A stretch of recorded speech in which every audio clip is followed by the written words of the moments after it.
Start recording. Hello everyone and welcome to Handmade Hero, the show where we code a complete game live on stream. We are, I think it is probably time to definitively handle our Z situation because we've only got a few things left to deal with, I think, before I'm comfortable saying let's move to mostly game code. And we've worked out a lot of the entity system stuff I wanted to work out, and that'll kind of grow over time, but we that's been looking kind of nice. But we really have got sort of this vestigial remain where we played around with Z a bunch. We never really came to a conclusion about exactly how Z should work in a 2.5D sort of environment. And now I think we have a better idea of what we need from Z, and so I think maybe this week what I might try to do is just kind of tackle that issue and try to get the renderer to the point where I'm comfortable with it saying that, this could be a reasonable shipping version of the interface, and we won't have to tear out or redo a bunch of code later on because of a bunch of choices that we made now, right? Because at some point in development, you're going to go into, any particular piece of code, you're going to go into a stage where you're going to be really heavily using that piece of code to do lots of stuff. And so, usually I try to do enough due diligence with experimenting with that piece of code in as real scenarios as I can before I start leaning on it really heavily, just because I don't want to write, a ton of code based around this one concept and then find out that that concept is wrong, right? So sometimes you don't have to worry about that because the number of people who are depending on those decisions is low, right? And if that's the case, then it's really not a big deal to change your mind a lot. And even late in the project, it's not a big deal. But when you think about something as critical as how does Z work, well, if we spend a lot of time tuning how things are positioned on the screen or how they look or how they're sorted based on a certain set of rules, and then all of a sudden we upend all those rules, we may have been throwing out all of that work. And so I typically don't want to do, I don't want to have those sorts of things happen if I can avoid them. Sometimes you can't, but sometimes, you can, and you want to make sure you can as much as possible. Because we happen to be posting Handmade Con 2015 videos all this week on the Molly Rocket blog, I would also point out that actually Mike Acton, if you go back to his post here, this is News 35 here, his post, his video from Handmade Con, he actually talked about something similar in here, if I recall correctly. He was talking about the fact that some decisions, even game design decisions, can be extremely costly to change later on. And his example for that was how fast does the character move in a 3D environment. Because if you can look out over the world and you're moving a certain distance per second in that world, that combined with the streaming speed of the media, like the hard drive that you're streaming off of or the Blu-ray disc or whatever it happens to be, those two things together combine to determine exactly how much visual fidelity you can put in that world, right? If I'm going, at a certain rate through the world, the hard drive can only supply data so quickly. No matter, I can compress it a certain amount, but there's only so much I can compress it. And so the data that's coming in can only be a certain density as I'm moving at that rate, because if I can't keep up, then eventually, the player would stall, or there wouldn't be anything there, or something bad would happen, right? And so if you pick that speed too high, all of your game assets will be modeled at too low a fidelity, because they didn't think they had that kind of a budget because the streaming couldn't have pulled the data in quickly enough. Similarly, if you pick that speed too slow, all of your art assets will be too finely modeled. So then later on when you decide, oh, the player really needs to move twice as fast as this, well, now you have to go back and decimate all of your art assets down to a lower level of detail to meet that new streaming requirement, and all sorts of things like this. Now, sometimes you have automated systems in place to take care of this. Sometimes there's, blah, blah, blah, blah, blah, but you get the idea. Some decisions have consequences that are very significant in terms of the amount of time that you've spent doing things dependent on them, and other things don't. And I think that Z and positioning in the world is definitely one of those things that has a lot of dependencies on it. And so it's something that I want to make sure that we have correct now as we go into writing a bunch of code that depends on it. And you can already see just in our test code, it's all hacked with Z. It's all kind of hacky and weird. And so now is a good time, I think, to go through and make that stuff work correctly and you know, just kind of get the Z situation figured out. And so one of the things that I want to do there, well, a couple things I want to do. One is I want to make sure that Z for hover works correctly, because I want to basically be able to say that entities always have an XYZ position, and that XYZ position tells you where they are in the game, you know, on the screen, game screen. But then I also want to have a secondary concept of Z that is a slice through the 2D world, and that's just for stacking rooms on top of each other, and that Z will actually do perspective scaling. So basically, we will not perspectively scale anything in an individual game room because the art assets are all 2D orthogonal. It wouldn't make any sense for them to scale. It just looks weird. We tested that out a little bit. It doesn't really look right. And so we're not going to do that, but what we are going to do is when a room is on top of another room and we like move up to that room or down to a room, we want to have that do that perspective scaling because it was a really nice effect, and that doesn't fight the art assets really in any particular way. So that's what I want to do. I want to start tackling that issue and figure out how to make that clean and efficient for all of the rendering, like the entity rendering code and all that stuff, so that when we're putting in all these values as we start to like tweak entities and how they're supposed to behave, we don't have to go back and redo it all later when we decide that we have a better way to do Z or whatever. I want to get that better way now.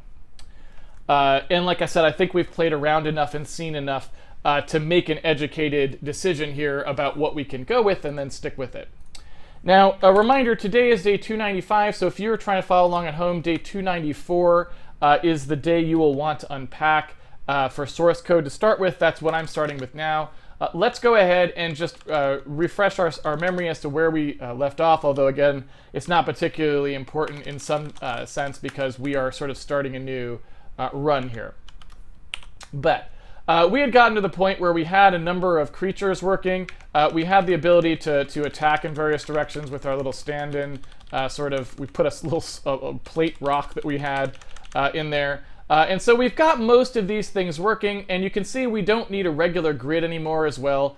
And so the things that we had sort of, you know, on the table where we were like, we got to work on these, the two things that we had to do were we had to sort of get our Z situation straightened out, and we had to get our collision detection finished, because we only have kind of rudimentary collision detection in there right now. So those are definitely things that we will do, but right now I'm going to focus on the Z. So in order to focus on that Z, the first thing that I'd like to do is I'd like to build a case for us. You can see that there's one situation where we are sort of using that Z. You can see right here as I go from room to room, you can see that it sort of goes up, it goes, you know, it pulls out a little and comes back. But that's really the only case that we're using the perspective Z at the current, right at the moment, right? And so that, yeah, that's basically all we're doing as far as perspective Z right now. What I'd like to do is construct a room here where we could go up and down between two different rooms.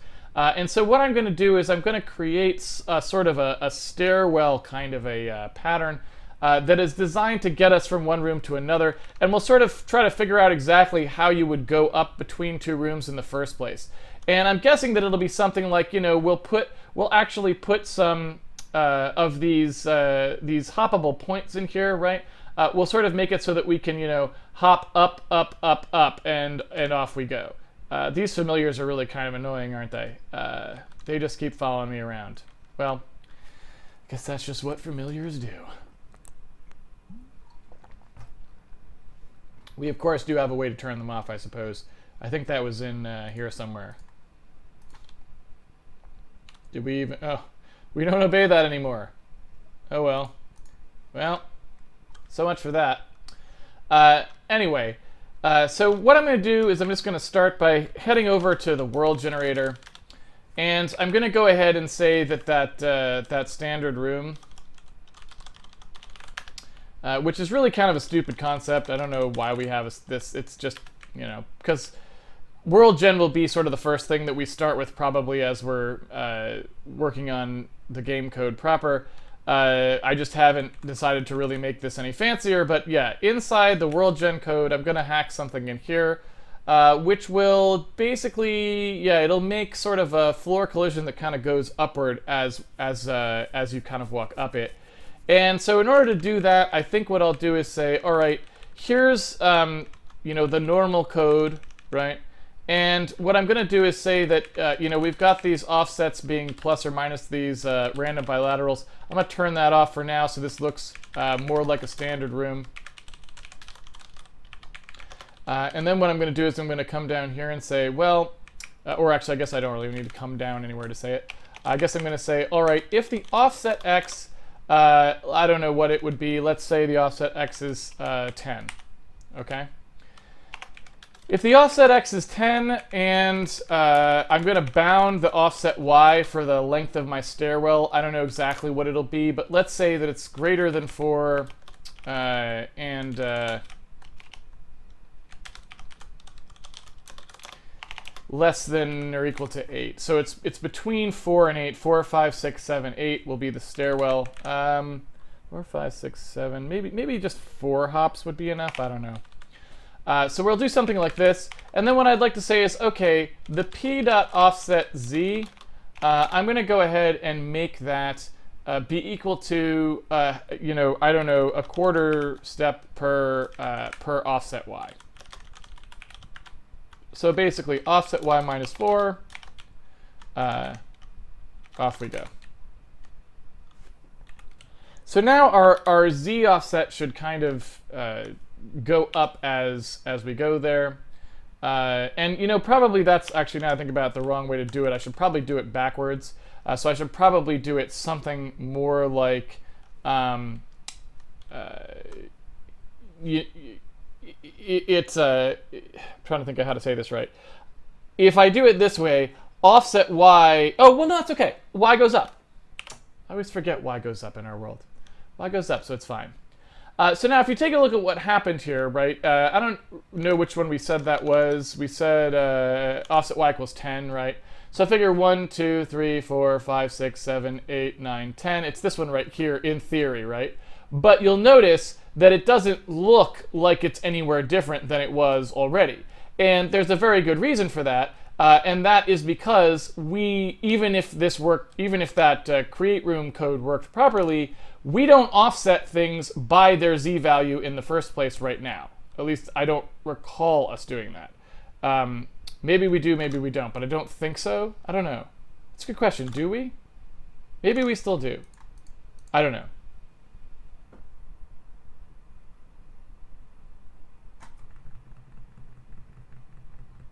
Well, let's find out, because I don't actually know. I was thinking that we...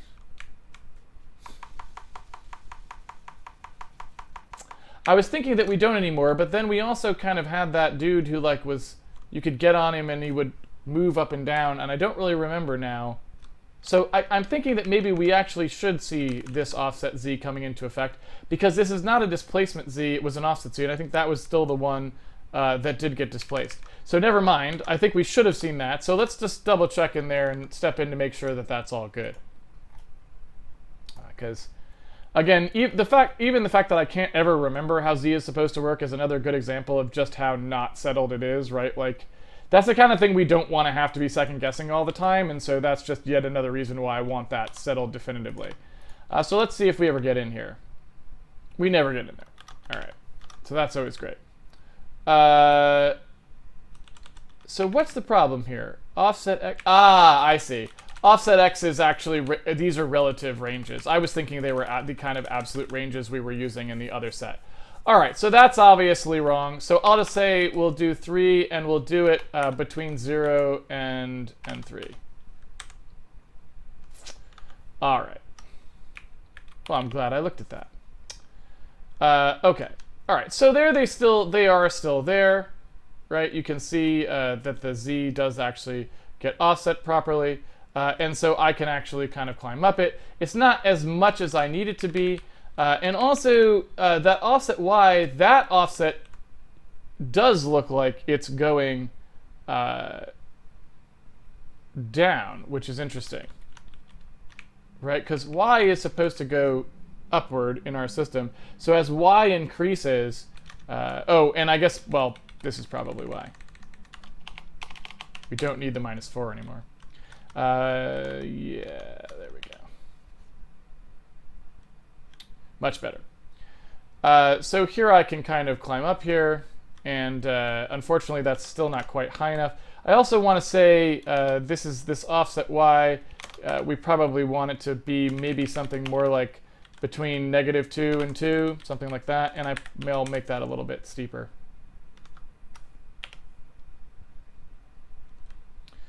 All right, so here we go as we go up, and as you can kind of see, like if I get up in there, you can kind of see that I'm like sort of hopping up to the next level effectively if I hop on that chain, whereas if I'm on the other chain I don't, right?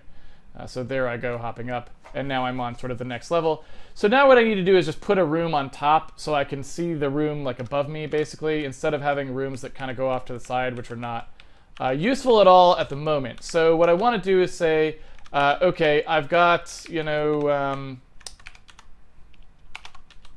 2 rooms, and I'm always going to have the door go up. So, you know, I would say instead of doing random choice series 2 here, I'm going to say that we're going to do a random choice where we're going door up. So, yeah, what is door direction for door up?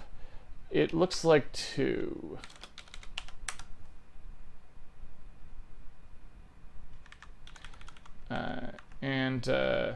So that way there's always a door up, and we should be good. Let's see. All right, that is a bit hard to read. I don't mind telling you. Not the easiest thing in the world to read. I can sort of still see it, but you know, I think that the top layer is not getting faded out at the moment. So it's a little bit crazy, and that's not great. Not great. Not great, Bob. Okay, so let's see here if I can... and I also have these familiars. I'm going to turn those off because they're driving me nuts at the moment. Familiar.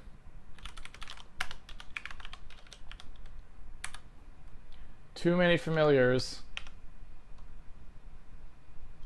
All right. So let's hop up here. So there's 1 hop, 2 hop, 3 hop, 4 hop, and you can see the new room come into view there. And I should be able to kind of be up in that room now, right? And so now I'm actually in that top room. And that's all fine.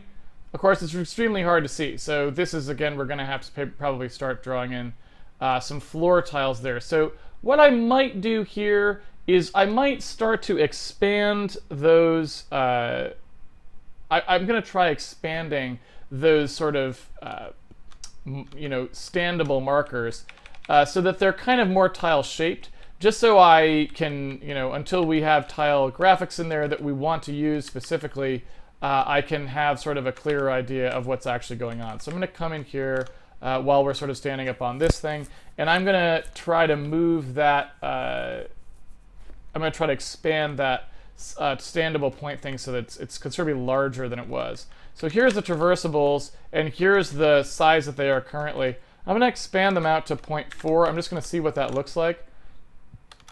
I might go even larger than that. I'm going to go out to maybe...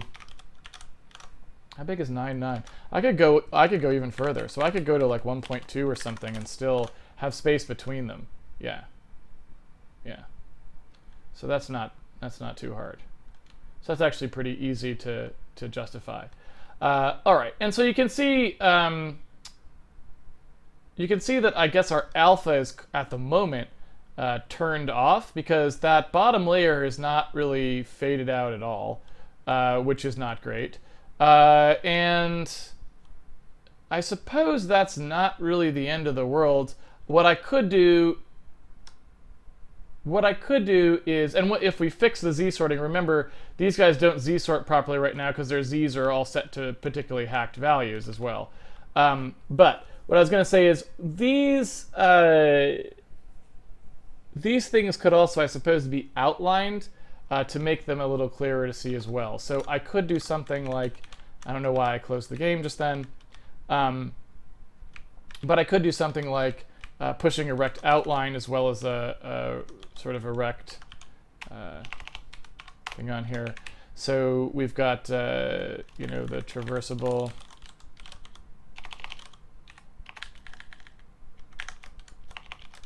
P, and here I've got my V2, 1.2F, 1.2F, and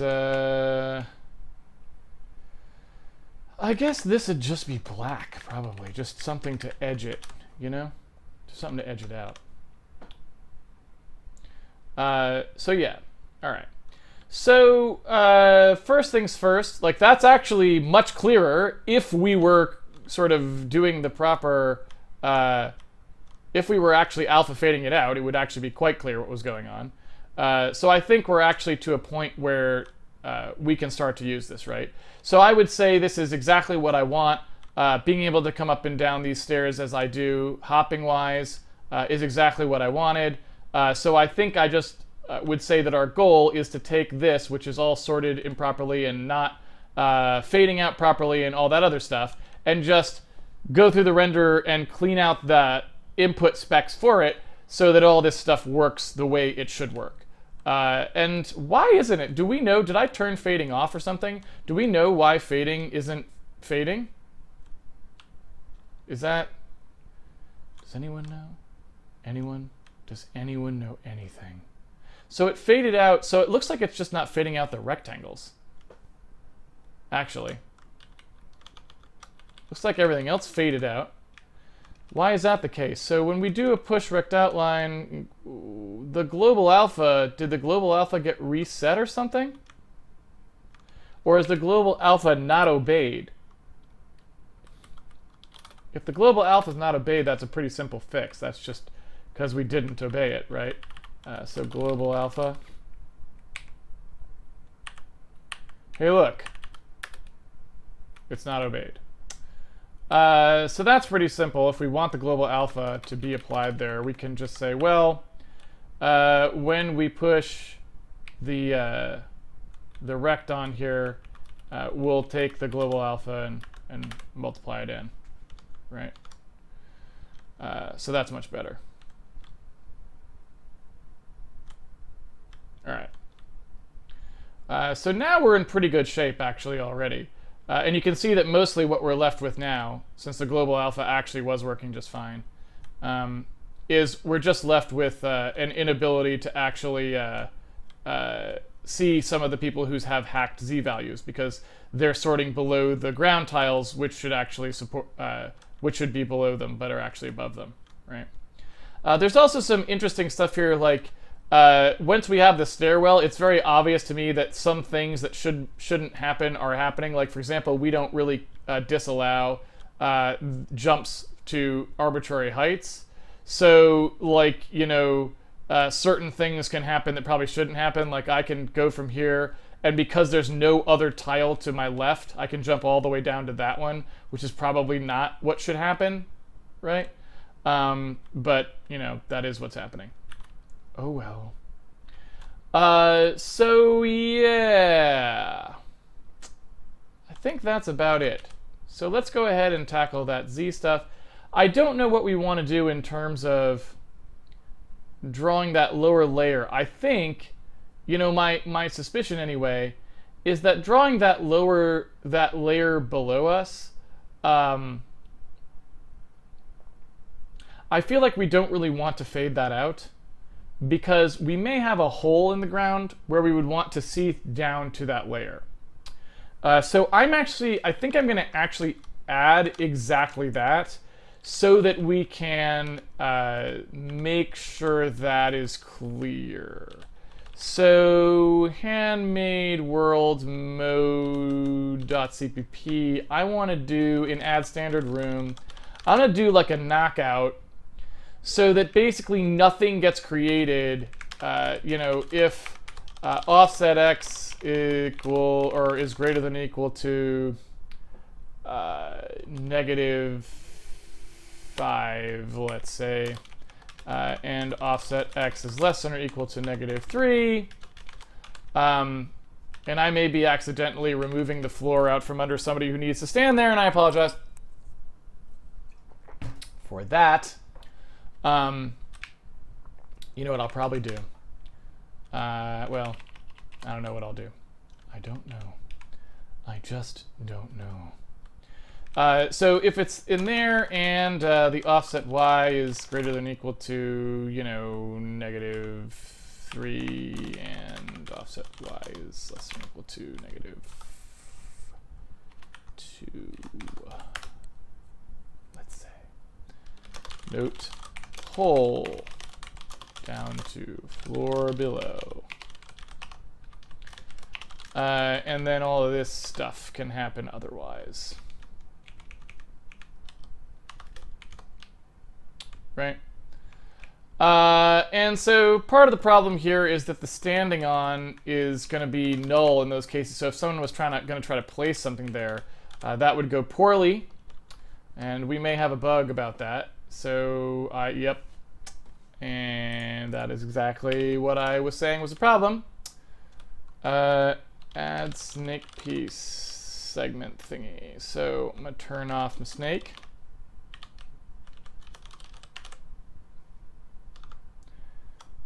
And we'll check the Monstar as well, but I think we're good. Okay, so there's the hole, right?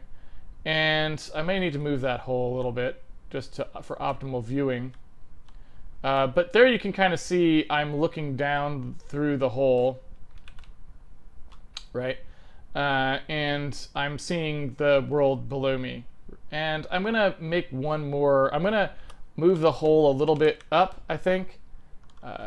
Where is the Monstar added? At room 3, 4. So we'll move, let's move that a little bit in Y. Can we move that up to like 6 potentially? Just want to get the Monstar out of the way so he's not in the hole. And where does the snake? Snake is X, room 2. So we could then re-enable the snake as well if I move that hole up, I think. So if I come through here and I say, well, all right, my offset Y, I'm going to make that be much higher up. So I'm going to make that be like, maybe 0 to -1 sort of a thing. Oh, I meant 1, not -1.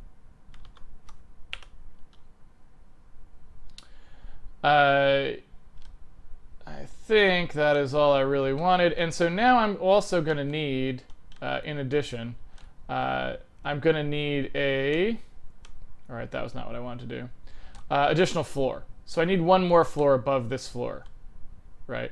Because you can kind of see, I want to see it fade out below here. So when I do add standard room, in here, as I go through and I add my rooms, I'm going to add a third room, and I think, I don't know how the door creation stuff here works. This is not, the Z door thing is not, yeah, this is not super relevant, I don't think, at the moment. This may get in our way because we had some weird logic here that was doing all kinds of crazy stuff. So I'm not sure what'll happen here, but we'll see. Hopefully we can climb up to the next level as well. Oops. You can see it makes it annoying to play as well if we don't get that. Like, I really want to make it so that you can't hop off those stairwells as you're going up so that it won't accidentally pick the wrong thing. So there we can now see kind of down to another layer below us. And I'd like that to fade out. And at the moment it's not, right? So as I come through there, I definitely want that to fade out. And I also, our camera Z-interp is a little bit odd, and that's probably due to the motion of the head. as well, so we'll have to see what's going on there. Oh man, the snake is going up the stair. Snake? Did you just go up the whole stair? The snake just went up the stairs. All right, well, good job, snake. All right. I guess that's the problem with creating rich simulations, is just even when you're just getting started, stuff does all these weird things. And the snake just left, it went up the stairs. Okay, well. All right, so anyway, we could probably also at this point de-obnoxiousize our tiles, because let's be honest, they're pretty obnoxious right now. So maybe I'll also just go ahead and fix that. You got to admit that orange color, when we're talking about a big old bright huge square, not easiest on the eyes. Not the easiest thing on those eyes. So let's make that the I'm standing on you color, because it sure is easy to see. And then let's go ahead and change this here out to something a little more placid, like 50% gray. That sounds better. Maybe not, because of gamma. All right, so maybe something a little more like that, and maybe just because we're in a forest, maybe we'll tint it green. You know what I'm saying? Just a little bit, just a nice little, let's just fire a few little green things in there, you know? Some little green happy things. All right, so now we're getting there. Yeah, and like I said, we've got some work to do, a bunch of stuff that this kind of reveals for us that's nice that we can work on. For example, I can do this, probably, I'm guessing. Oh, no, I can't. Cool. That's below the tolerance, I guess. I was like, I thought I could probably hop down there, and I was like, we definitely don't want that to happen. But it didn't happen, so that's good.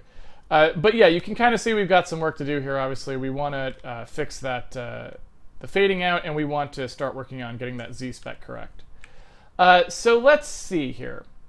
In this situation, that I feel like I want that to fade out. I feel like we were maybe a little bit overzealous because I don't want to have it go down too far. I don't want, well,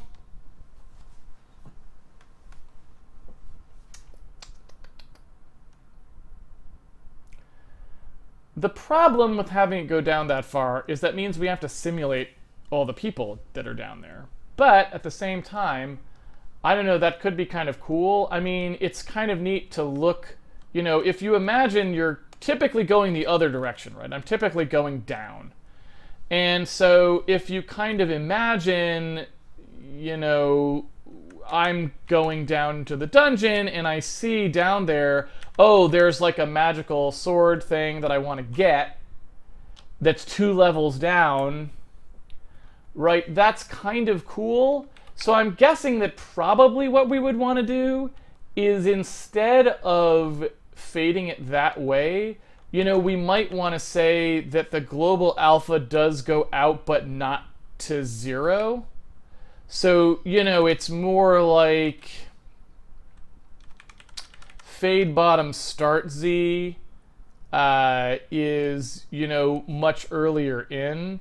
So it's like that or whatever. But it doesn't go out till a long time down, you know? So it's kind of just hazy and foggy down there. And we could make that go to black in dungeons, like it's like lit, you know, more poorly or who knows what. But that actually seems kind of cool. And you know what? I'm going to take that even further and just say, let's see what happens if I'm to add a few more rooms, because that just seems pretty great. Well, you know, let's just add 6 stacked on top of each other. So this is just a giant stack of rooms for no reason at all. Okay. So I'm going to go ahead and head up here. I wonder, I wanted to see, who is the slow people? Who is slow? So begin sim, update and render world. It's weird. These guys are the slow guys in this sort of situation. I feel like we should go find out exactly who's slow there and speed them up so that we don't have to worry. Because in retail mode, you know, in release build, we're lightning fast, even at this point. And so there's something kind of stupid happening, possibly some clearing to 0 or other things that are just convenience things that if we got rid of them in this case, they would fix the speed issue there. And we should probably do those so that we don't have slow debug builds. Because I don't really like having to build and release. A lot of people just build and release all the time, but I'm not really into that. I like having a debug build. So anyway, so that's kind of cool, right? Like, I think that's staying in the game. I mean, that's just really cool, and I don't think that's really something I want to get rid of. So I'm going to say that fade bottom can just keep on moving out, right? And we'll just work on the actual effect that's down there. But I think that's pretty cool, and I think that's worth keeping in there. All right, so let's kind of come up here. Let me see what's going on. So I'm going to come up, up, up, up. Oops. Oh, is there nobody? Is this the last floor? No, no, wait. This is one more floor, so I should be able to come up here, right? Am I right about that? I don't know if I am or not.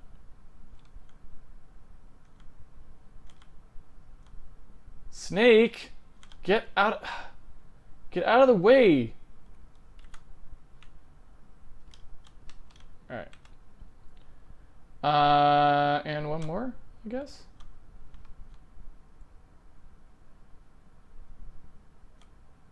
Yeah. All right, so you can see the transition here pretty clearly, right? You can see it kind of fading out there in the distance. And so, you can see, like, I think that's pretty cool, and I think we're going to want to keep that around, because you can see what's kind of happening there is I'm looking all the way down through this hole in the floor, and I'm seeing, here's my level of the dungeon, here's the next level down, here's the next level down, here's the next level down from that, and I'm even seeing a dude, like, moving around down there doing some stuff, which I just think is kind of cool gameplay-wise. So I think for, like, pits like that, I think we're going to want that, because that's just too neat, and I never see that in games. So I feel like that's a cool thing to have in a 2D game, because mostly that's something 2D games just don't do. So I'd like to keep that in there, because I think that's kind of interesting, and I just haven't seen it explored much. All right. So yeah, so that feels pretty good to me. You can even see that there's the snake going down there. All right, so that's all good. And I think what I might do, what have I got? I've got about I got 20 minutes left. So I think what I'm going to do, besides blowing my nose because it's allergy time, here in Seattle, I think what I'm going to do is I want to just quickly check to see if I can make it so this isn't too slow.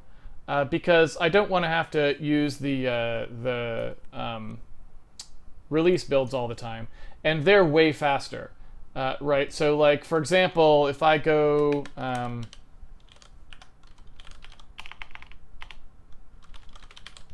into the build.bat, if I change it to release mode build, we're 60 frames a second all of a sudden, right?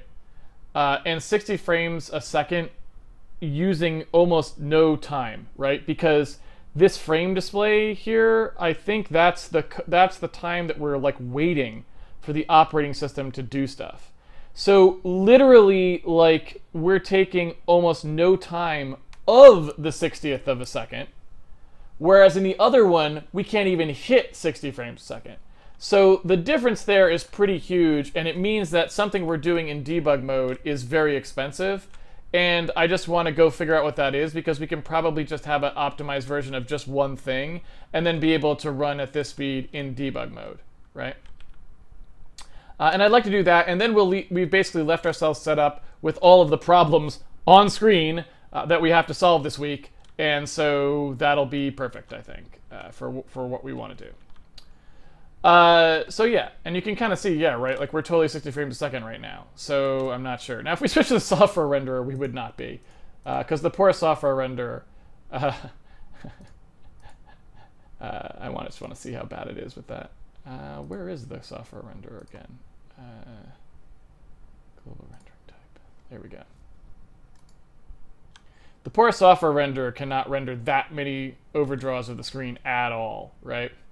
And we could, we could make it happen, because what we'd do is we'd start culling, we'd do box culling on the tiles, and we could probably someday we'll go back and, as a fun stream after the game is all done, get the software renderer running at 60 frames a second again, because it's fun. But yeah, when you draw that many things on top of each other, it's too much for it. So yeah. But anyway, oh, and you know what? That's actually not true either. I guess we don't know. We never optimized the rectangle fill. So the rectangle fill isn't even running through the optimized path. So we don't even know how slow the software renders. Point being, it probably wouldn't have been nearly that slow, but it still would have been too slow, because software renderer probably can't do that many layers. At least I would be surprised to learn that it could. So anyway, what I want to do is I just want to kind of figure out what we're doing there that's so onerous. And so if you remember correctly, begin sim was a big time waster, right? So you come in here to, what was it? Let's see. You come in here and you're like, frame display, so that is waiting for the operating system, right? I believe. Is that correct?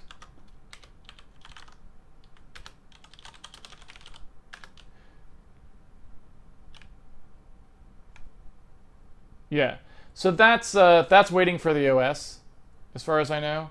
Well, not entirely true. So that frame display also counts the render sorting time.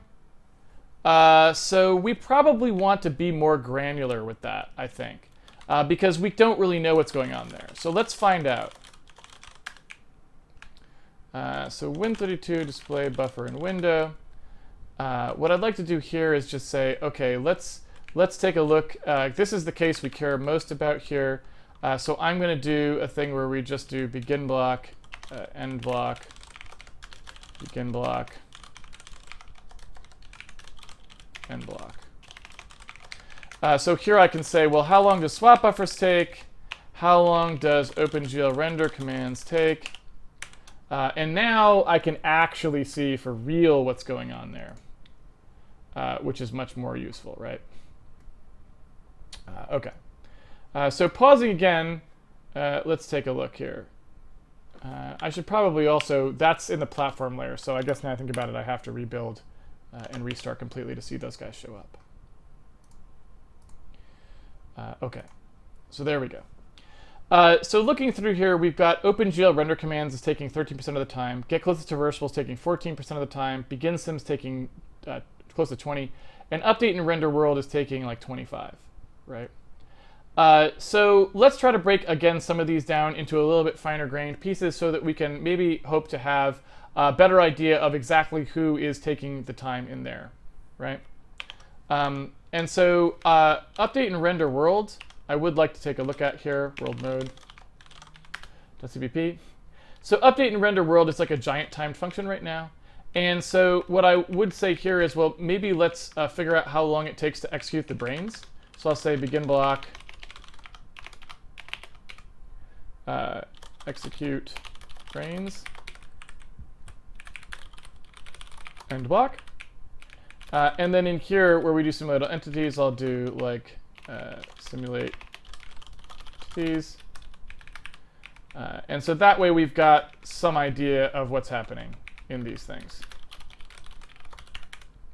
And I could move those out to functions too. Maybe I will.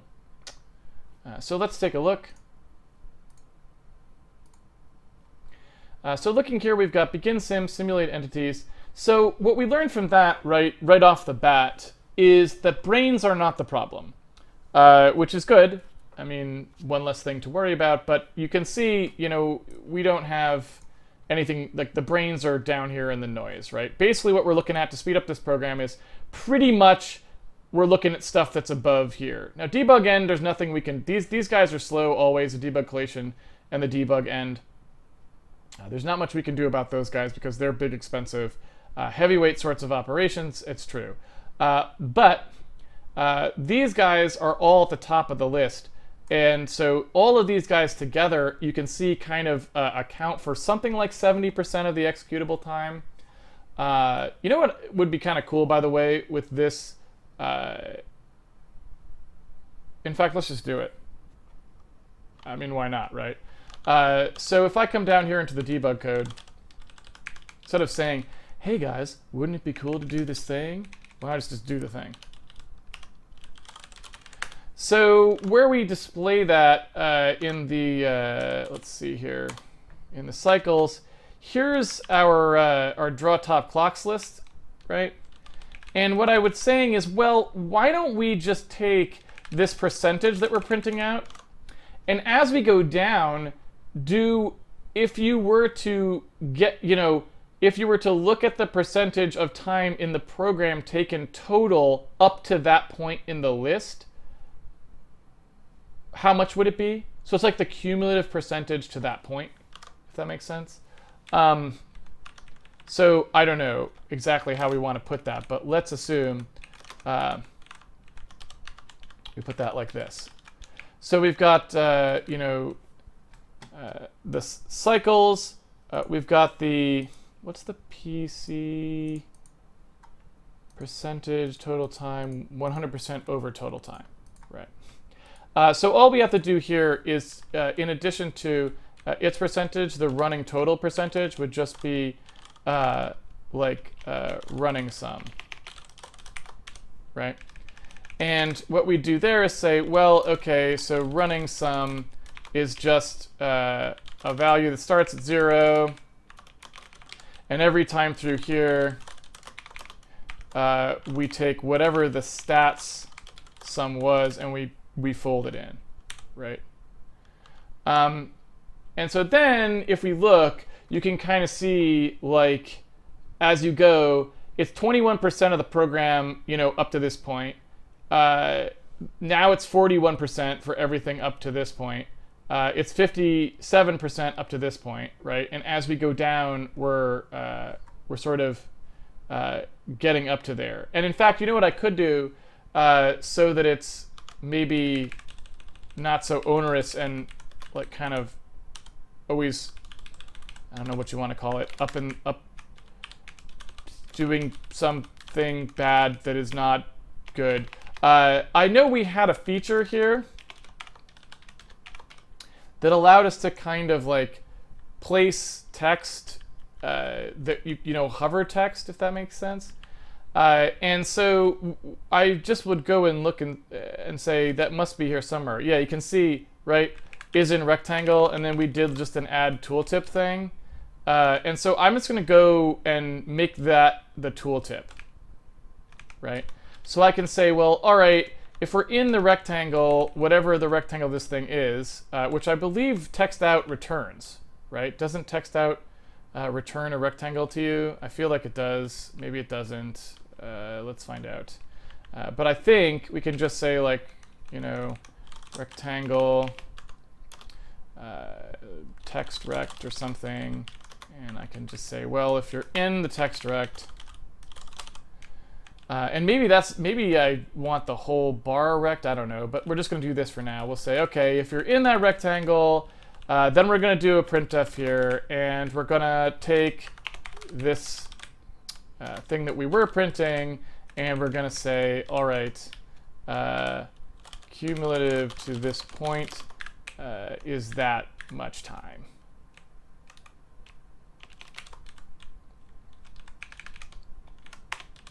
Right? Easy peasy lemon squeezy. I gotta remember to update. 4Coder has fixed these indentation bugs already, but I haven't updated the 4Coder that I'm using on stream, and I should really do that soon. I haven't had a chance to do that though. So text out at does not do that. Why not? Why don't you do it? Show me the text out. What is wrong with you? Why are you not doing it? I know you should, because I've programmed for so many years now that I just know that's what that function would do if it knew what it was doing. And now it does. All right, so if we're running here, I should be able to hover. I'm not able to hover, which is crap. So let's figure out what's going on there.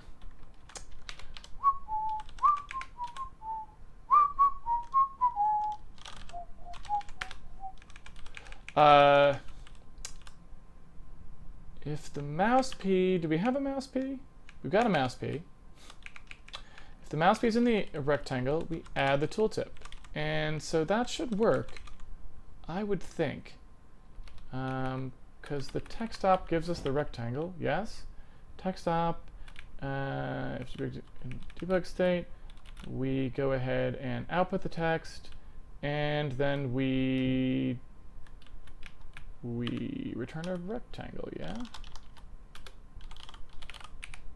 Yeah, we union it in, so we have all the glyphs produce a rectangle. So that should work. But it doesn't work. And I am not sure why.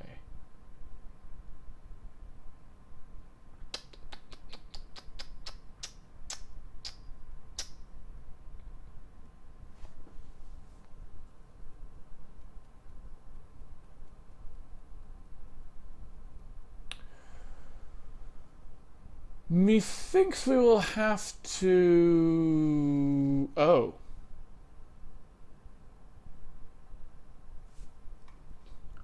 I wonder...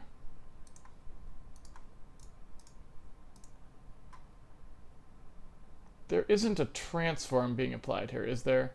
I don't actually know if this stuff applies properly to... Yeah, well, no, I don't think it would be a problem. All right, well, I'm not sure why that's happening. So I'm going to go ahead and step in. I don't have a good guess. I got no good guess. So I'm going to go take a look at this function. What is it called? Draw top clocks list. All right. I don't care about that. I care about this. All right, so clearly our rectangle is not ever testing positive, right? Because if it was, we would come in here. So let's take a stop here and see what does that text rec look like. Oh dear. That's not valid. Not a valid rectangle. Which may be fine, as long as somebody eventually, because like people who are clipped off maybe don't get, but yeah, that's not looking good. Not great. Not great. So let's go ahead in there and see what happened. Okay, so we have a rectangle to result here. We're going to call it text stop. We call it text stop. We initialize it to the inverted infinity rectangle, which is this. We come on through here, and we start to look at our code points, and we print some spaces. Apparently, we print only spaces for a long, long, long time. Then we come in here. I see.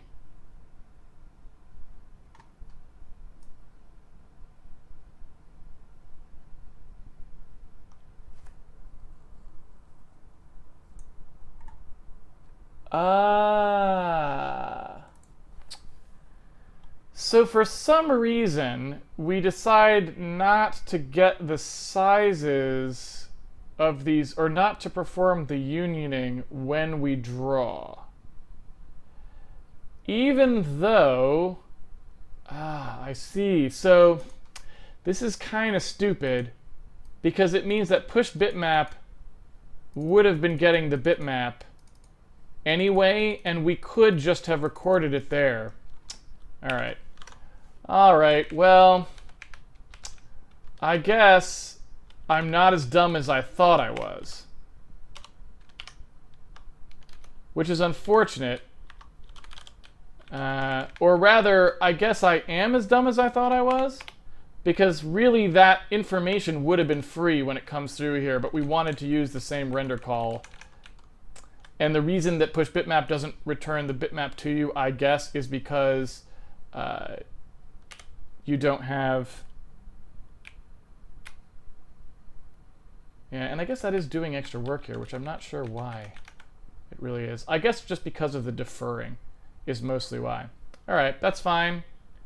Maybe I'm not stupid, maybe I am. I feel like there may be a little stupidity there, but we're gonna pretend that it's not that stupid so that we can feel better about ourselves, which of course is the modern way in our American education system. So it's all good.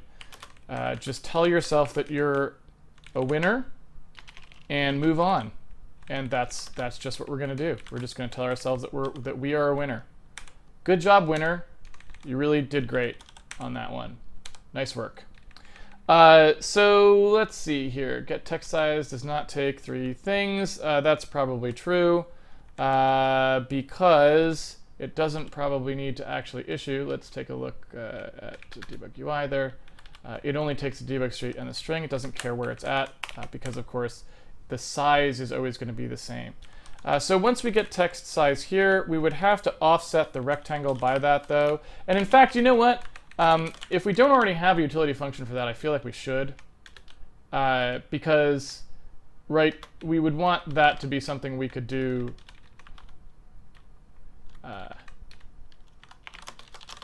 sort of anytime we wanted. And it looks like we're already handling that displacement.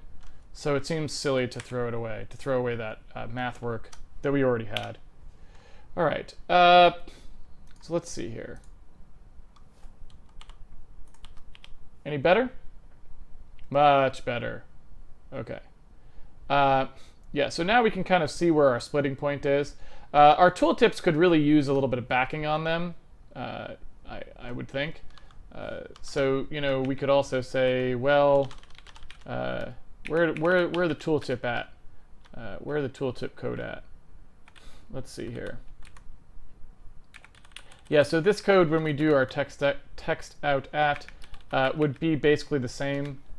So the text bounds, it looks like we get the dimension of the text bounds, but we don't ever draw the actual, look, we don't actually push a rectangle on there for whatever reason, right? We don't ever put like a backing rectangle on it. I don't know why. We just don't.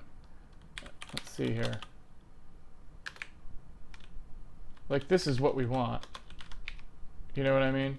So it feels like, yeah, we should come in here and say, hey, I would like to draw one of these fine fellows here for the element bounds, that whatever it is that we're doing, and then I would like to have that be, you know, some kind of medium alpha. It's not really dark enough.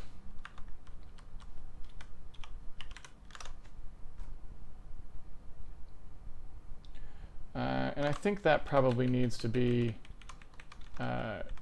further forward as well. So I would say that should probably be, where is this guy at in Z? What's his transform? I'm not actually sure.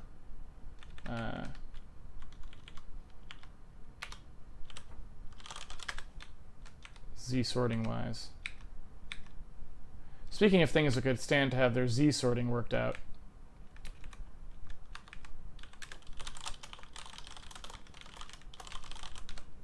Because I feel like this stuff was never particularly good either. You kind of had to make these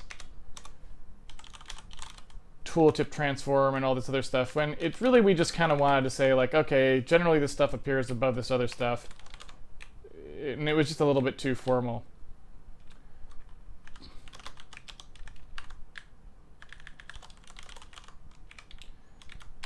So the tooltips would always be above everything else, certainly. There we go. And I guess this just had the sort bias baked into it directly for whatever reason. Not sure exactly how that was meant to work.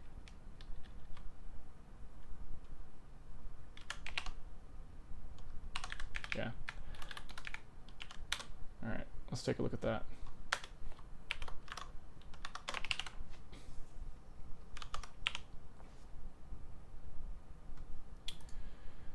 Okay. So that's a little easier to read. We probably need a little more region, and it needs to be probably a little bit darker. But that's fine. Okay, so let's make this guy where we do the push vector element bounds. Let's do an add radius 2 on that guy, and just, you know, do like a nice sort of wider gap of that element bounds. Push rect. Oh, and it takes a v2. Sorry. There we go. So now we got kind of just a bigger region, and we can read that tooltip a lot better, as well as these tooltips a lot better too. So now we can kind of scan through here and just see like where our breakpoint is, and you can kind of see that, like, well, by the time we get up to debug end anyway, which is something we can't do much about, 80% of our program time is spent up in here, right? So it's a pretty fat optimization target.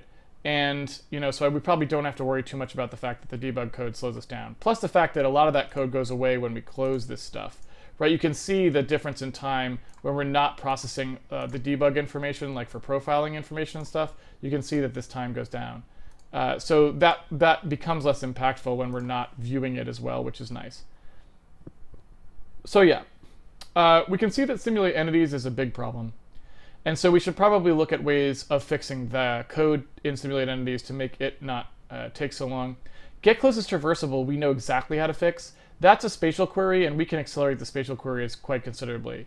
OpenGL render commands, I'm not sure how speed upable that is in debug mode, but possibly a little bit, just because, again, it's doing a bunch of stuff that is like walking through and possibly doing sorts and stuff like that. We could go see to what degree that can be improved, certainly. And really the one that's most curious is the begin sim, because I guess what's taking the time there would be the copying, but I don't know. And so what's interesting about that one is that, you know, I'm curious to know if sim region, in terms of that copying, is that really what the problem is? Or is the problem actually something else? So if I go to begin sim here, I kind of want to know what is actually taking the time in here that mysteriously goes away completely when we compile in a non-debug mode, right? And so is it just one of these copies? Like, is it this? Or is it, you know, something that I'm not thinking of? How's connect entity pointers? Is that a problem? You wouldn't think so. I can certainly make that a known block here. But what I can do to start with is I could do, you know, in here I can certainly say timed block sim unpack here and just get another sample point basically. I'm going to restart so I don't have any spurious timing still in there.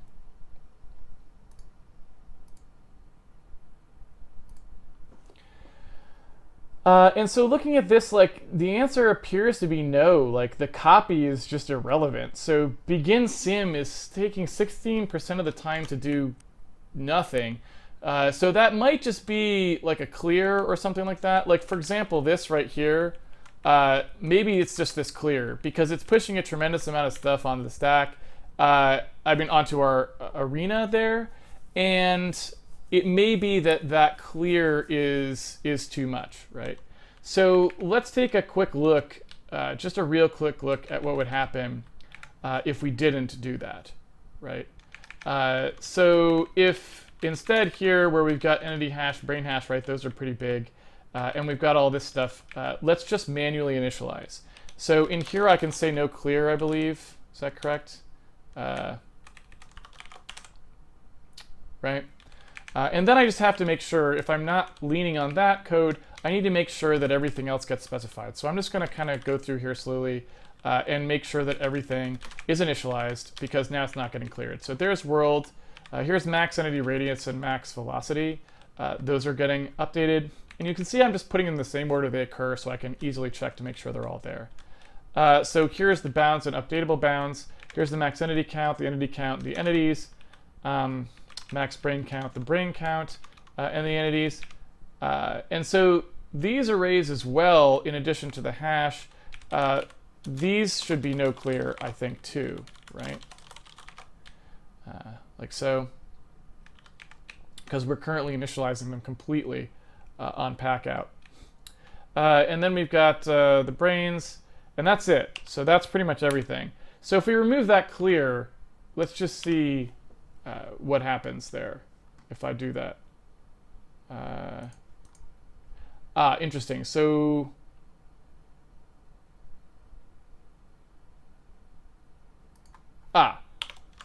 so that's true. We can't not clear the hashes. So actually it's only the arrays that we could avoid clearing, right? The hashes have to be clear, or we can't use them for lookups. So let's see how we're doing now. All right, so that took begin sim from being like 10% of the time, or 15th, whatever it was before, all the way down to 0.84% of the time. So obviously clearing those arrays is a bad idea. In debug mode especially, I guess the optimized clear that the compiler was generating is like way better than the one that it was generating without that, right? So that's good to know. And now we're up, I guess, when we close everything, we're up to 30 frames a second, no problem. But we're still not at 60, right?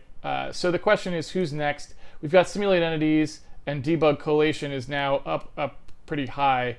And that's a little bit unfortunate, but I don't know. We can always turn off debug collation, I guess, or have a way of saying we don't want debug collation at the moment.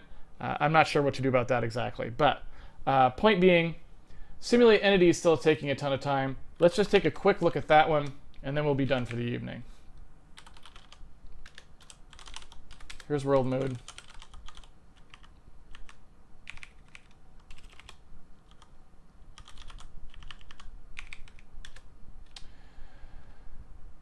So here in simulate entities, we've got some of this movement code, and then we've got move entity getting called, and we've got a bunch of push bitmap calls, and we've got some of this debug code happening here. So let's go ahead and start to block these off a little bit. So let's say that this is the entity render code, and I'm just going to go ahead and say, and you know what, it could very well be get best match bitmap from or something similar. I don't know, those might be taken out of the equation, but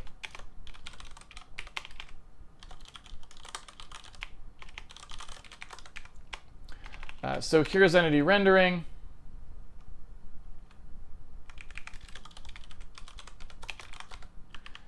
We'll see about that part. Here's entity physics.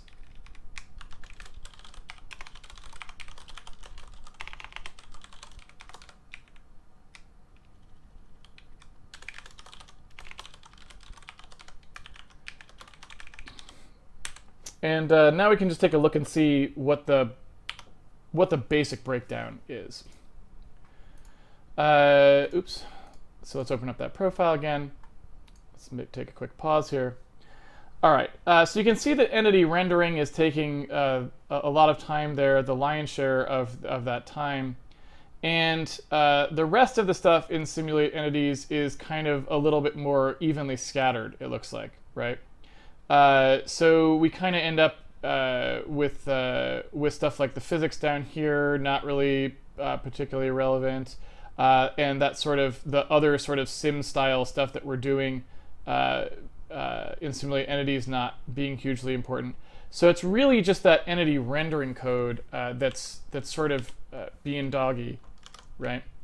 And so what I would say to that is, well, first of all, also I want to come back to sim region and get rid of this granular stuff here. I don't really want inside inner loops like that. I don't usually like to have timing blocks sitting around for no reason. But anyway, yeah. So you can see here we've got, okay, our entity rendering is taking up a huge amount of time. And of course, get close is traversable, which is not something we can really address at the time being. So why is entity rendering taking up so much time? Let's take a look.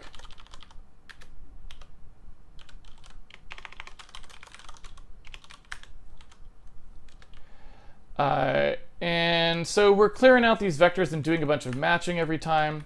And I do wonder if that is perhaps a little bit too slow.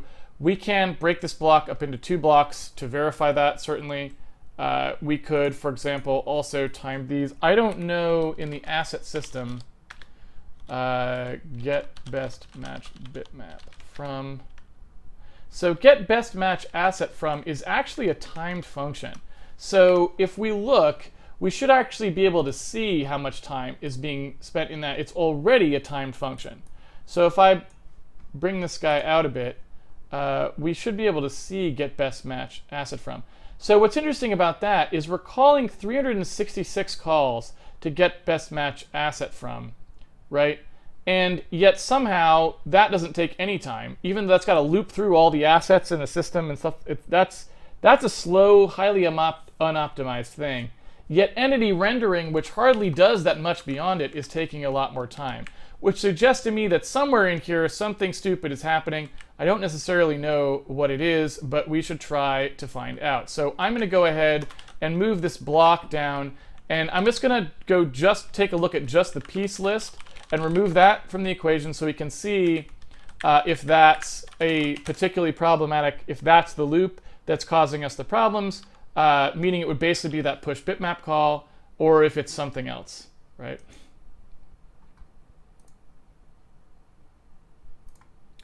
Okay, so taking a look here at what we've got, entity rendering is still a huge amount of time, and piece rendering takes nothing.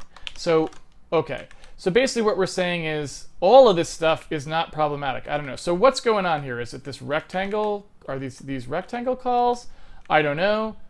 Let's keep isolating further.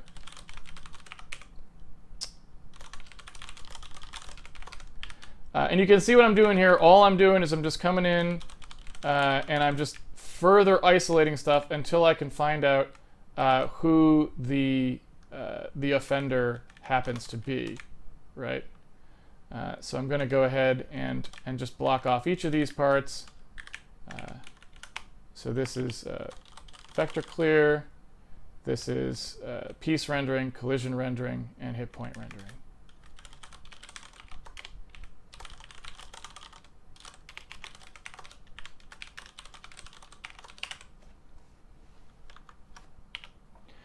All right, so now we're running. And we can see our profile. And it looks like collision rendering takes all the time, right? Like that is basically the hog. So now we know who our culprit is, and we can start to address it, right? So something is seriously out of whack here. I don't know what it is, but let's try to figure it out. So let's just go ahead and say that we'll take a look at the volumes, which shouldn't ever even be drawing anything at this point. Oh, well, no, I guess the trees, maybe. Volume rendering and traversable rendering. And so now we can see which of these two is the expensive one, and perhaps hope to figure out why. So there we go. So traversables is all of it. That is by far the most expensive. That could just be because there's a lot of them, certainly, but it means we don't care about this. So this is what we care about. We're going through the traversables. We're getting each of these out. Really all we're doing is calling 2 push rectangle calls, and so it must be, in our render group, we're basically looking at push rect and push rect outline, right? So it's probably all these calls to push rect and push rect outline, where we've got push rect entity basis p, it's doing all of this computation here, and then pushing the render elements on and all that other stuff. Push render element, what exactly is that doing?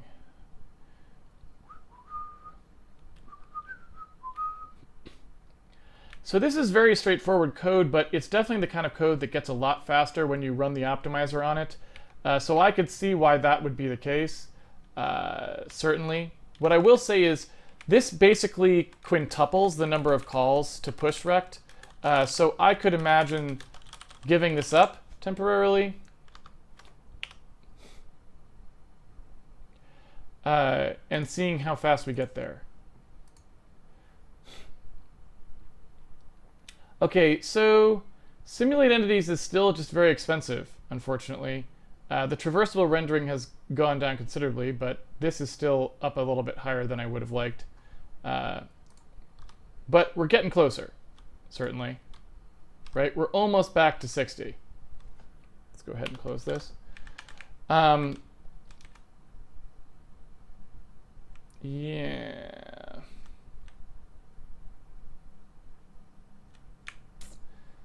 Yeah, so the other option we have that we could certainly try is turning on the optimizer only for that for that code, or taking that code and blowing it out into a more explicit format so that it doesn't take as much time.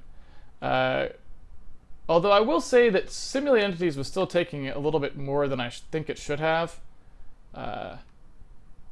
So we'll probably have to do a little bit more. Anyway, we're out of time, but I think we're good. I just feel like we want to do a little bit more in terms of making sure that that performance is okay. I also don't know how much any of this stuff is necessary, but that's sort of a separate issue. All right, so we'll do a little Q&A now, even though we're over time.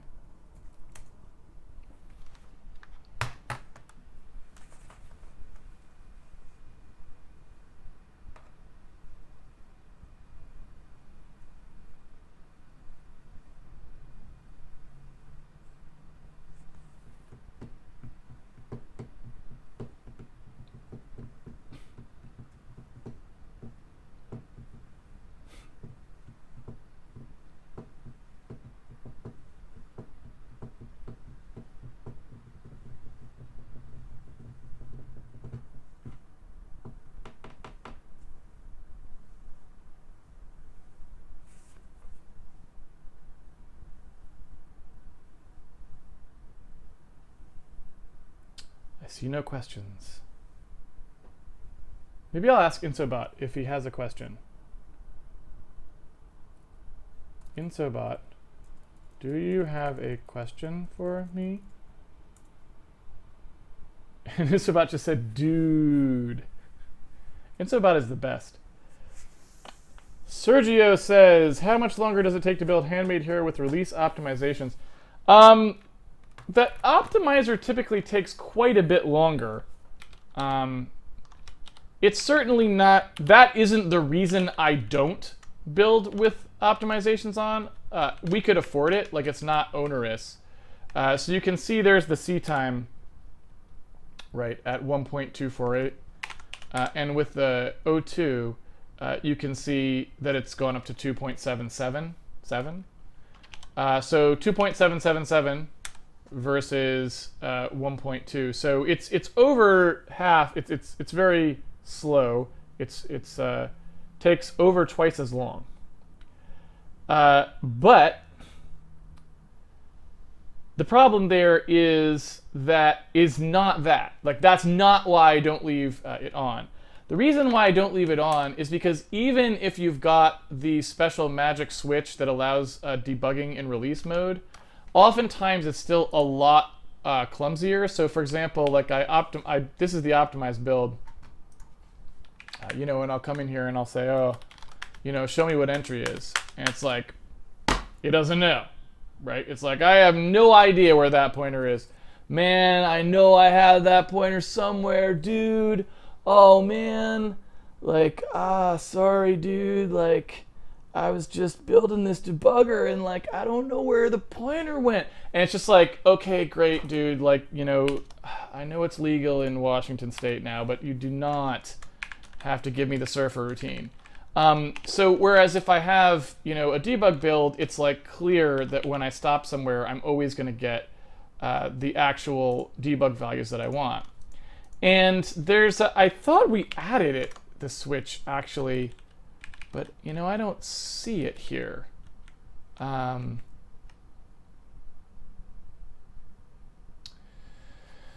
There's a switch that attempts to make the debug information better for release builds so that you can actually inspect values, but it doesn't really work that well. It's still pretty busted.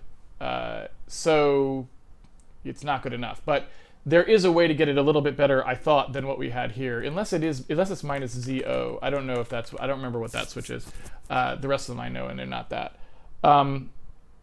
So that particular problem is the one why I don't use it, because I don't like that, because I like to be able to inspect all of the values correctly as far as what the compiler thinks they should be at that point. And I can do that in debug mode, and I like that. So just for my own sake, I tend not to want that.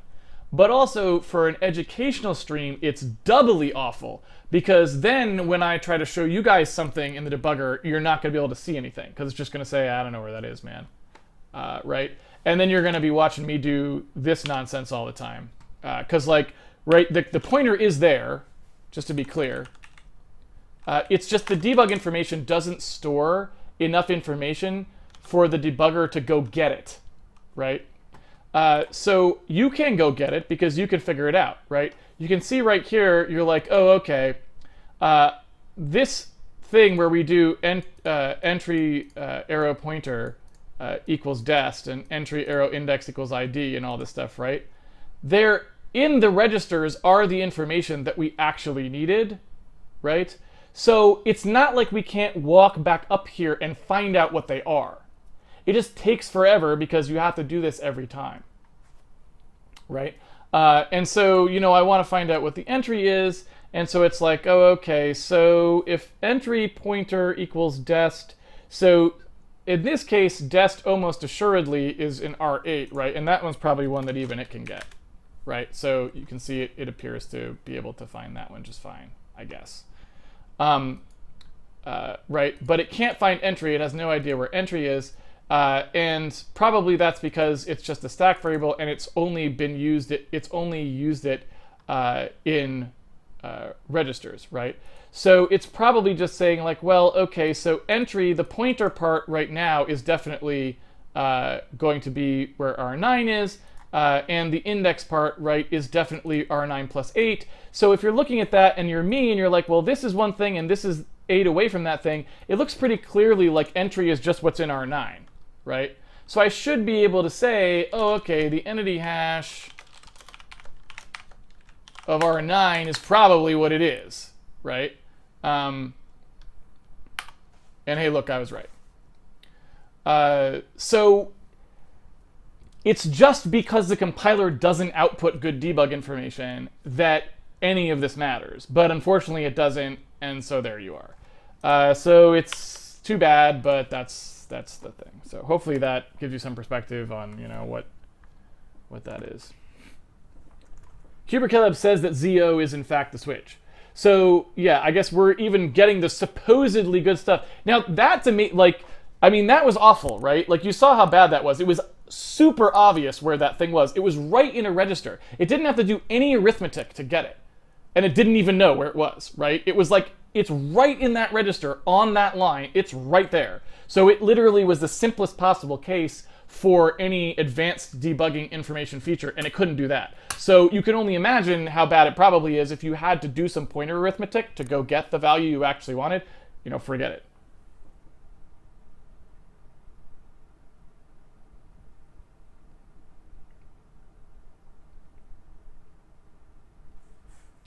I missed the optimization due to buffering, but I caught some stuff about the clear being bloated, but I didn't catch what the fix was.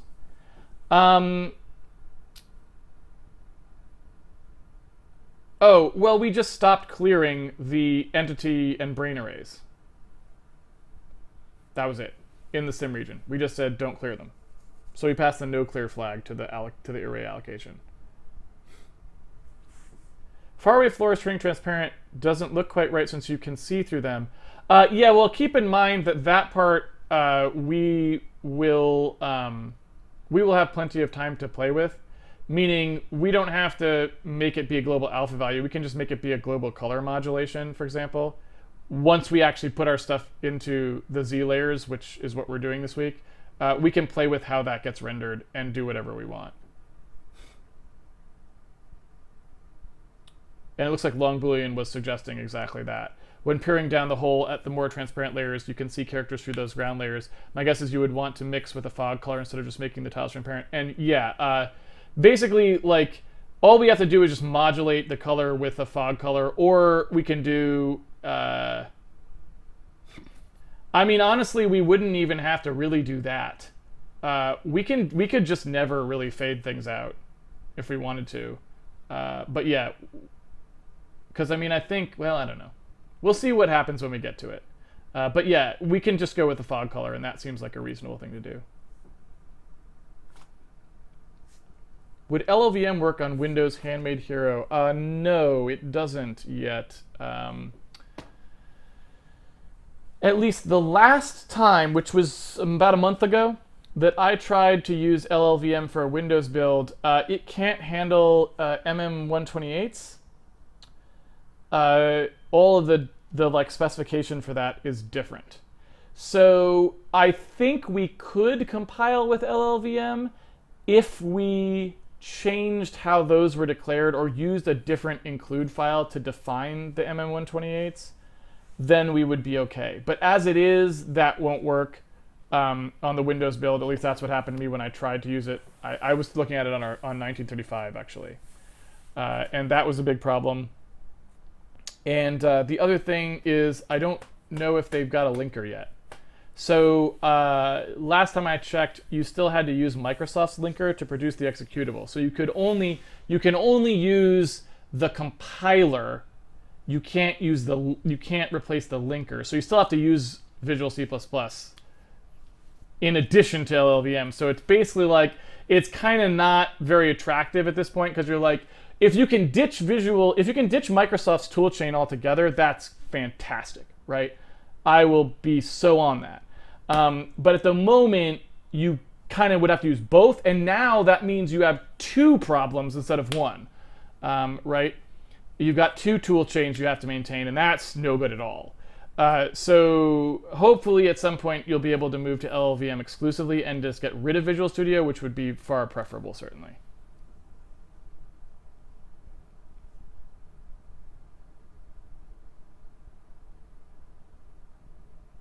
What editor is most similar to 4Coder, and how long did it take to pick it up? Well, I guess I don't know, because 4Coder is very programmable, so it really depends on what your configuration is. I guess Emacs, GNU Emacs is the closest, probably because 4Coder has the mark point kind of thing built into it. Like, for example, 4Coder doesn't work like this. Like, you don't drag selected regions and stuff like that. You mark points and you cut between them like Emacs. And so that's kind of the way that is at the moment. So maybe I would say it's a little Emacs-y or Emacs or VI, depending on which one you made your customizations kind of patterned after. It'd be one or the other. But it'd be more like a Unix editor and less like a Windows or Mac editor, is I guess the way that I would put it.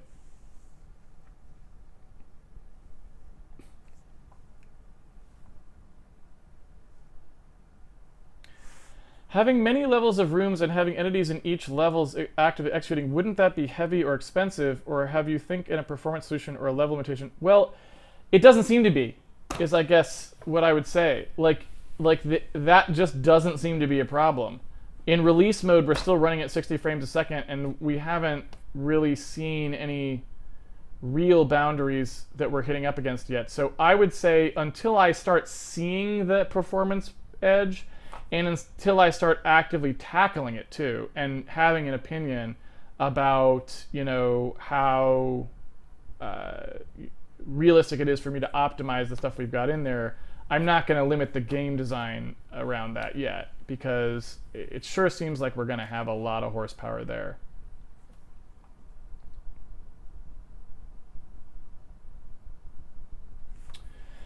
Is there a way to tell the compiler to optimize just a particular section of the code? If not, how would you work around it? Hilariously, the answer is no. There is no way to tell the compiler to optimize just a particular section of the code. There is, however, a way to tell the compiler not to optimize a particular section of the code. So what you can do and we kind of talked about this earlier on Handmade Hero, and there's a caveat to it, is you can turn on the optimizer and then use pragmas to turn off the optimizer on the entire program, and then just in the places you want to optimize, have the pragmas again to flip it back on. That you can do. Wonderful, right? Unfortunately, there is a huge caveat to this. And that caveat is that it won't inline any functions who themselves weren't inside the pragma, which sucks. Like, the thing you want to mark is you want to say, optimize this function and pull in any other inline functions that would have been required to optimize this function fully. That's what you want, right? And you want that to just be a decal spec. Like, you just want a thing that's just like, optimize the snot out of this function right here. It should be like decal spec fully optimize. And then it should pull in every last inline, do everything it possibly can to make that function fast, but leave the rest function alone. That's what you would want. But that's not what we've got, so.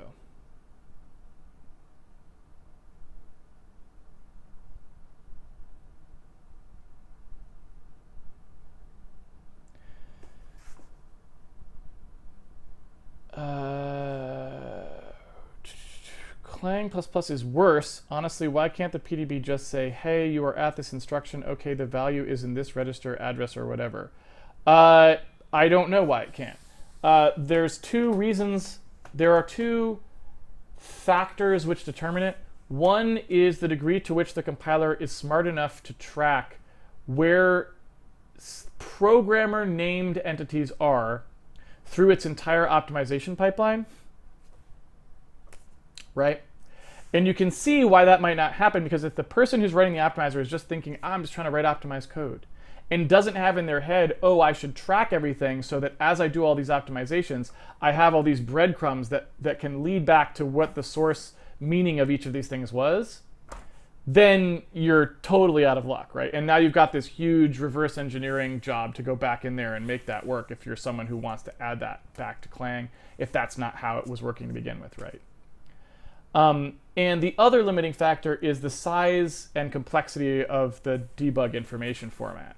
So, you know, you can imagine how many lines of source code there are in a lot of programs. If there's 100,000 lines of code in a program, which, you know, I mean, even at Molly, we're at around there, right? Like, so, you know, even a one-person team, if that programmer is relatively prolific and writes a lot of code, you know, you're talking about 100,000, 200,000 lines of code. At that point, you're talking about, well, every single line of that code has to talk about where all of the scoped variables are, because each of them kind of moved around at this point. And so you're kind of having to do all these bracketing operations of like between here and here, it's here, and between here, it's there, and whatever, right? And so if you don't do a good job speccing that debug format, you can see why that could get nasty. Right? That's a pretty, you gotta be on your toes about that. And knowing PDB slash dwarf stuff from what other people have said about it, I'm kind of guessing that they're probably not spec'd very well, right? So that's another sort of cog, a wrench in the cogs, I think, probably. But I've never looked at it explicitly, so I can't tell you the exact reason why it isn't that way.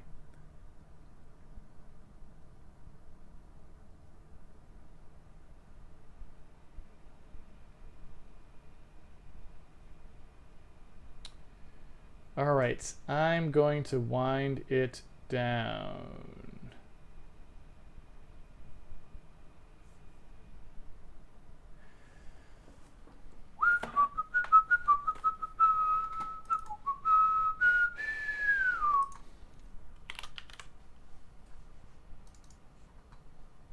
All right, thank you everyone for joining me for another episode of Handmade Hero. It's been a pleasure coding with you as always. If you would like to follow along at home, you can always pre-order the game on handmadehero.org. It comes with a source code, so you can play around with it at home even as we develop it. There's also a forum site if you want to ask questions about the programming we do on the series. There is a Patreon page you can go to if you would like to support the videos that we do here. There's a schedule bot that tweets the schedule every week and every day, so you always know when the stream's gonna be live if you want to catch it. And there is an episode guide for those of you who want to catch up on episodes you may have missed. That's it for today. I will be back here, same time, same place tomorrow, 8 p.m. Pacific Daylight Time.